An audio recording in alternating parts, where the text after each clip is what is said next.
Hello YouTube! Suite des aventures de nos travaux de rénovation, cette semaine on s'attaque plus en détail à l'électricité. J'ai plein de trucs super cool à vous montrer et d'ailleurs vous pourrez compter combien de fois je vous dis ça pendant la vidéo, mais aussi plein de petites astuces pour vous éviter de faire les mêmes erreurs que nous si un jour vous faites vous aussi votre installation électrique. Alors sans plus attendre...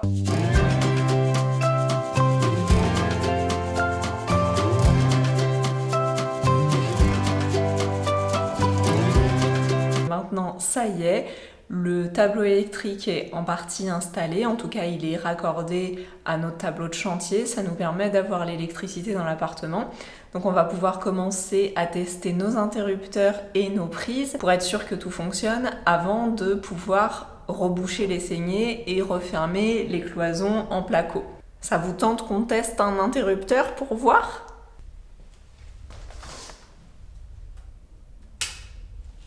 Waouh!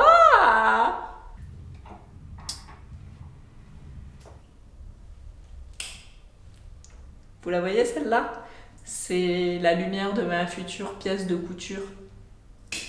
On n'a pas encore reçu les interrupteurs qu'on a commandés. On savait que ça allait prendre 5 à 7 semaines. On espérait quand même pouvoir recevoir les mécanismes avant les plaques de finition.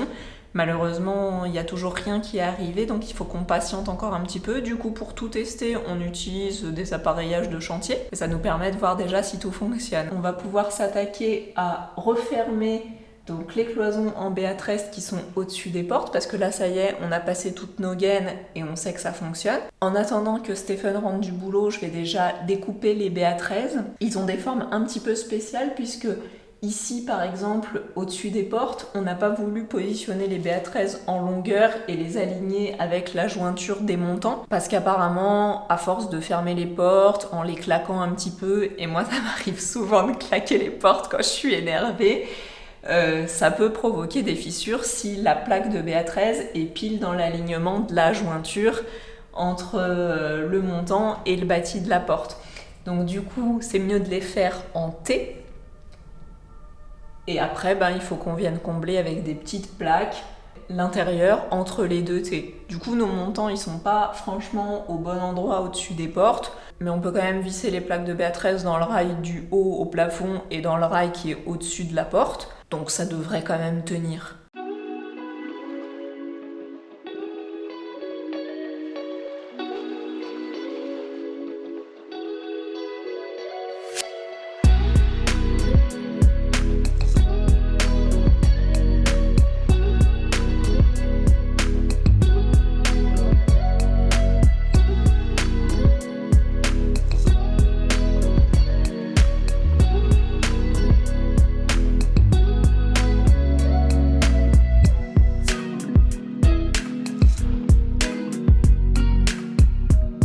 Petit conseil, parce que quand on a comme ça l'électricité en attente et qu'on a tout enroulé et qu'on a par exemple plusieurs gaines comme ici qui arrivent toutes dans le même interrupteur ou tout ça qui est en stand-by, au bout d'un moment on sait plus où on en est.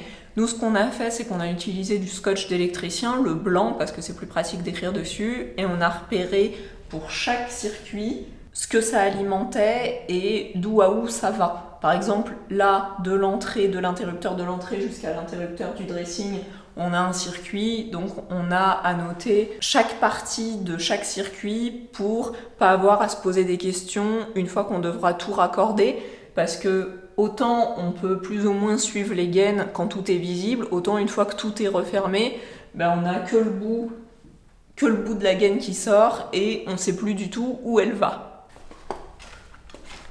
Il faut que je vous montre un truc. Donc, on a reçu nos prises, les prises qu'on va mettre au sol. Vous vous souvenez, au tout début de l'électricité, on avait fait des saignées pour nos prises de sol, parce que comme nos canapés vont être au milieu de la pièce, c'est pas pratique d'avoir des prises seulement sur les murs, parce que quand t'es sur ton canapé, t'as envie d'avoir ton téléphone qui charge à côté de toi et pas de devoir te lever à chaque fois que tu reçois un message ou à chaque fois que tu veux checker un truc. Donc on a décidé de mettre des prises de sol un peu comme dans les bureaux et on voulait quelque chose de joli. On a reçu nos prises de sol, du coup j'en profite pour vous les montrer. C'est des prises Legrand, elles coûtent à peu près 40 € pièce. Et c'était pas très cher si on considère que les prises qu'on avait repérées au départ, qui viennent de chez Modelec, qui sont la même collection que les interrupteurs qu'on va mettre dans l'appartement, coûtaient, je crois, de mémoire, 350 € pièce. Donc évidemment, on n'allait pas mettre 700 € pour 2 prises de sol. Donc on a acheté les Legrand à 40 €, ça fera très bien l'affaire. Je vous montre. Wow. C'est pas trop beau? Donc ça c'est juste la façade. Il y a un petit clapet qui s'ouvre comme ça et on peut brancher une fiche. Et évidemment, il faudra venir mettre un boîtier d'encastrement. Et ça sera positionné sur le dessus du boîtier d'encastrement comme on positionnerait une prise de mur classique. Ça peut s'utiliser aussi pour les gens qui mettent des prises sur leur plan de travail. Par exemple, au lieu d'avoir les prises au mur dans la cuisine, maintenant c'est la mode d'avoir des prises sur les plans de travail.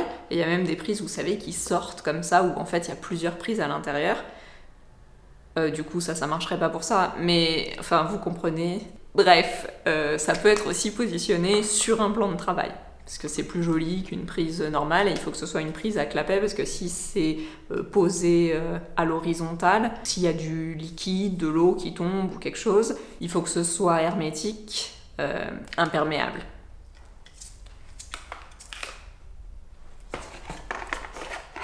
Donc ça c'est le truc stylé. Et il y a un autre truc un petit peu moins stylé, enfin du coup c'est drôle mais c'est vraiment pas très stylé.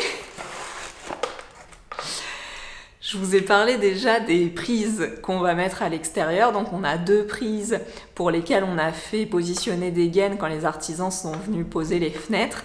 Donc on a 2 gaines en attente qui sortent vers l'extérieur pour alimenter le balcon. Et du coup, les prises extérieures, c'est un peu comme les prises de salle de bain. Il y a des normes, des indices de protection pour éviter que ces prises qui sont dehors prennent l'eau.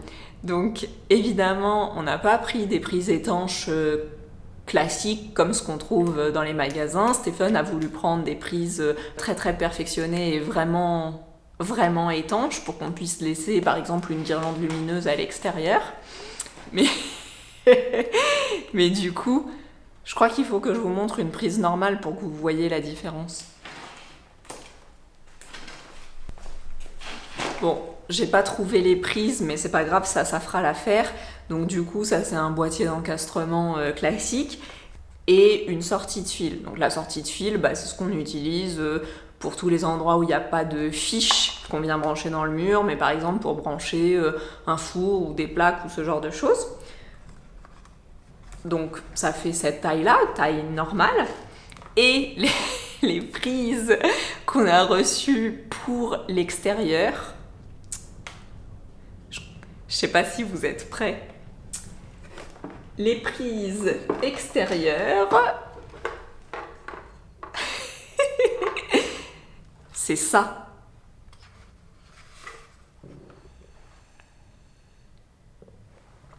Franchement, vous avez déjà vu ça quelque part, c'est pas un truc de fou.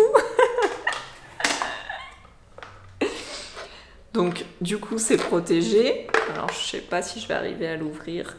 Voilà. Hop, donc ça s'ouvre comme ça, donc c'est positionné comme ça à l'extérieur et on l'ouvre et il y a la prise dedans et du coup il y a un joint d'étanchéité ici, ce qui fait que quand on vient fermer le clapet, il n'y a pas d'eau qui s'infiltre et surtout ce qui est sympa c'est qu'on peut laisser quelque chose branché à l'intérieur et refermer la boîte et avoir la prise qui fonctionne. Donc ça, je vous montrerai quand on les installera à l'extérieur. Mais je voulais quand même vous montrer ça avant, que vous soyez pas trop impressionnés le jour qu'on va les installer. Parce que moi, franchement, j'avais jamais vu des prises XXL comme ça. Pour faire la distribution de l'électricité depuis le tableau électrique jusque chaque pièce, le plus simple c'est de faire passer tous les câbles électriques le long du couloir. C'est pour ça que souvent les entrepreneurs recommandent de mettre un faux plafond dans le couloir, parce que ça permet comme ça de venir masquer toutes les gaines qui passent au plafond sans avoir à trop s'embêter et c'est plutôt rapide à faire. Nous, on n'a pas envie de mettre un faux plafond, on veut vraiment garder la hauteur sous plafond dans le couloir, et pour pas trop s'embêter à faire toute l'électricité encastrée, parce que ça prendrait des mois pour nous, on a décidé de faire passer l'électricité dans les corniches. Les corniches Oracle qu'on va mettre dans le couloir, c'est celles-ci. On les a choisies plutôt larges pour avoir la place de faire passer pas mal de câbles à l'intérieur. D'après le représentant Oracle, on peut passer les fils électriques directement sous les corniches, on n'a pas besoin de les gainer en plus. Sauf que nous, pour avoir une petite protection supplémentaire, on a décidé de poser des goulottes. Donc on va poser les goulottes en haut du mur du couloir, partout dans le couloir, comme ça on va pouvoir avoir nos passages de câbles électriques et de fils électriques, et on viendra habiller ces goulottes qui sont pas très belles avec nos moulures Oracle par-dessus.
On a bouché les trous des vis dans le dressing parce que quand on plaque du BA13, les vis ça laisse des petits trous et avant de faire les bandes à joints, il faut reboucher les trous laissés par les têtes de vis. Donc on a fait la moitié du mur chacun. Il y a une personne qui a fait le bas, qui a fait des gros pâtés un peu caca sur les têtes de vis. Et il y a une personne qui a fait le haut, qui s'est un petit peu plus appliqué et qui a essayé de reboucher proprement les têtes de vis sans qu'il y ait plein d'enduit tout autour. Donc la question que je vous pose, c'est à votre avis, qui a bien fait les vis et qui a fait des petits cacas? Est-ce que c'est A ou S, le sagouin? Dites-moi dans les commentaires. Et pour mes abonnés internationaux, who is the sagouin? Il faut que je vous montre un truc qui est trop cool. Stéphane est venu travailler ce week-end, moi j'étais au boulot. Regardez ça, regardez bien. Oui, on a la lumière. Oui. Donc notre double interrupteur fonctionne. Ah, c'est trop cool. Je vais aller tester, parce que comme c'est un va-et-vient, c'est un double interrupteur, mais c'est aussi un va-et-vient. Je vais aller tester s'il fonctionne de l'autre côté. Non, c'est pas celui-là.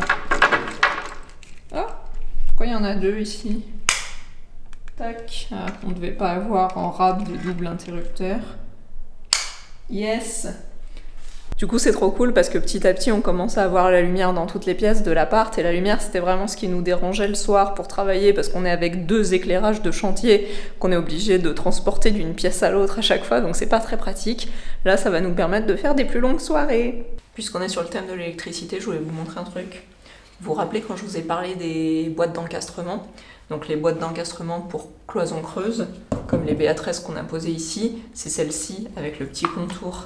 Et en fait, quand on les pose dans le trou, bah du coup elles viennent se caler contre le BA13. Celle-ci, c'est les boîtes d'encastrement pour cloison pleine. Et si je voulais mettre ça dans une cloison creuse, oups! Voilà, c'est pour ça que ça marche pas. Celles-ci, elles ont des petits crochets à l'arrière et du coup, quand on les met, ensuite on peut venir caler les crochets contre le dos de la plaque et ça permet que la boîte tienne à la paroi. Et un deuxième truc que je voulais vous montrer, toujours sur l'électricité, les boîtes d'encastrement, elles ont des petits trous pour faire passer les gaines, donc on peut ouvrir à l'endroit qu'on veut en fonction de là où on fait passer notre gaine. Si notre gaine elle arrive par en bas ou par en haut, bah ça permet de mettre le trou au bon endroit. Les petites vis là, ça il faut que ce soit sur le côté. Donc la boîte, il faut qu'elle soit posée comme ça dans le mur parce que c'est ça qui va permettre de venir enclencher le mécanisme et de le fixer dans le boîtier d'encastrement. Par exemple, bon là je peux pas vous montrer parce qu'elle est déjà accrochée, mais en gros, il y a ça, ces petits crochets en métal, et ces crochets en métal, ils vont venir se positionner ici, et c'est ça qui permet que le mécanisme tienne dans la boîte d'encastrement.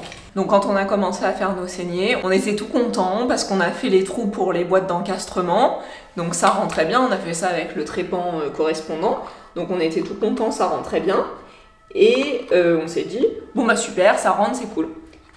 Sauf que non, parce que quand tu viens rentrer ta gaine, et la gaine, c'est un peu rigide, ça se déforme pas vraiment.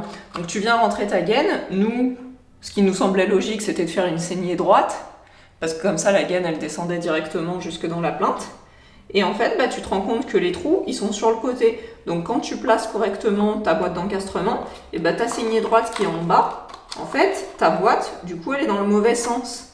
Elle est en biais. Et tu peux pas la tourner plus parce que la gaine c'est rigide. Donc du coup, à tous les endroits où on avait fait des saignées comme ça droite, on a été obligé de refaire une saignée en biais pour que la boîte d'encastrement plus la gaine, elle puisse rentrer correctement sans qu'il y ait trop de tension, parce que s'il y a trop de tension, bah, la boîte elle tourne et elle est plus au bon endroit. Et il faut que ce soit carrément en biais, parce que si c'est un petit peu moins en biais, eh ben c'est quand même difficile de placer la gaine. C'est le problème qu'on a en face, je vais vous montrer.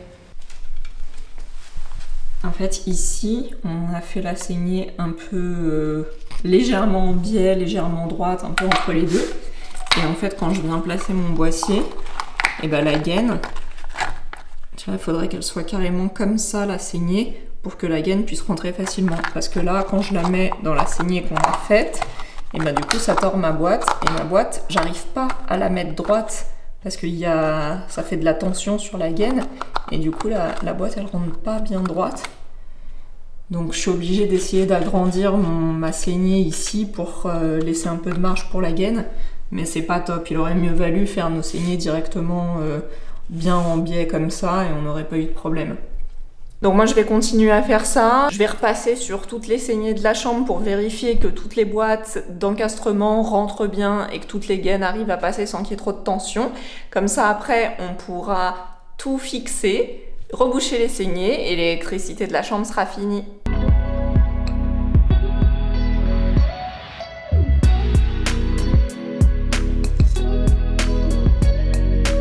Tada! On a la lumière dans la chambre.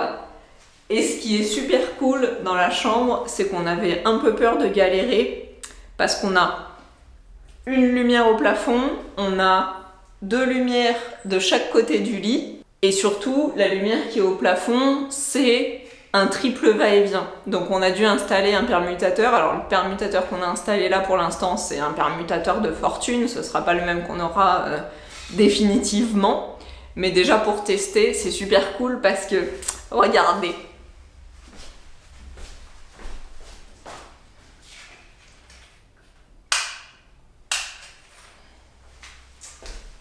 Premier interrupteur, c'est bon. Deuxième interrupteur, c'est bon. Et troisième interrupteur, il est où?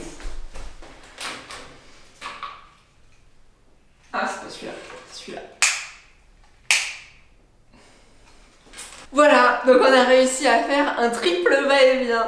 Si vous avez aimé mes petites astuces ou que vous voulez tout simplement nous soutenir dans notre projet de rénovation, laissez-nous un petit like, abonnez-vous à la chaîne. La semaine prochaine, autre sujet, autre découverte. J'espère que vous serez au rendez-vous. À mardi prochain.